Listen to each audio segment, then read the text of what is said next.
എന്താണ് turbo charger? എന്തിനു വേണ്ടിയാണ് യൂസ് ചെയ്യുന്നത്? ടർബോ ചാർജർ എന്ന് പറയുന്നത് ചെറിയ സൈസുള്ള എഞ്ചിൻസിന് പോലും നല്ല രീതിയിൽ പവർ ഉൽപ്പാദിപ്പിക്കാൻ വേണ്ടി യൂസ് ചെയ്യുന്ന ഒരു ഡിവൈസ് എന്ന് വേണമെങ്കിൽ പറയാം. ടർബോ ചാർജറിന് രണ്ട് കമ്പോണൻസാണ് മെയിനായിട്ടുള്ളത്. ഒരു ടർബൈനും ഒരു കംപ്രസറും. ടർബൈൻ എന്ന് പറയുന്നത് വാഹനത്തിൻ്റെ എക്സോസ്റ്റ് ഗ്യാസിൻ്റെ പുറത്തേക്ക് വരുന്ന പൈപ്പിലാണ് പിടിപ്പിച്ചേക്കുന്നത്.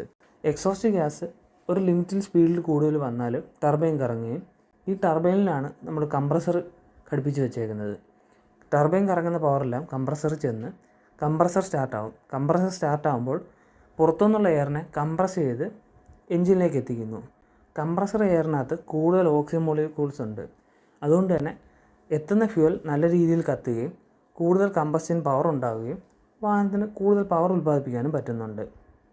ചില വാഹനങ്ങൾ ഈ കംപ്രസറിൽ നിന്ന് എഞ്ചിനിലേക്ക് പോകുന്നതിൻ്റെ ഇടയ്ക്ക് ഒരു ഇൻ്റർകൂളർ വെക്കാറുണ്ട്. ഇത് കംപ്രസർ എയറിൻ്റെ ടെമ്പറേച്ചർ കുറയ്ക്കാൻ വേണ്ടിയാണ് യൂസ് ചെയ്യുന്നത്.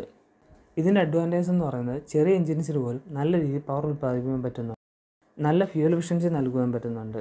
ടർബോ ചാർജറിൻ്റെ ഡിസഡ്വാൻറ്റേജ് എന്ന് പറയുന്നത് ടർബോ ലാഗാണ്.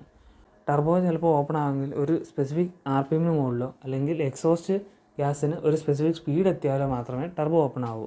ആ ടൈം വരെ വാഹനം അണ്ടർ പവേർഡ് ആയിട്ടായിരിക്കും ഓടുന്നത്. രണ്ടാമത്തെ കാര്യം എന്ന് പറയുന്നത് മെയിൻ്റനൻസ് കോസ്റ്റ് കൂടുതലാണ്.